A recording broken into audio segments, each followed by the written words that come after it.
حاجی. خب ببینم چیکار کنم.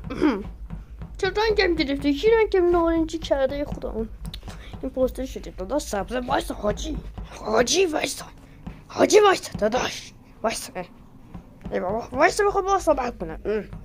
ای بابا وقتی بریم بخوشیم دیگه روزهای قدیم همچی. ای بابا حاجی این چیه؟ چوبه؟ آره تقریبا این چوبه. بدین داداش من نمیتونم خوش بگم این چیه دیگه. حاجی بریم گامشن دیگه حالا بد شدیم.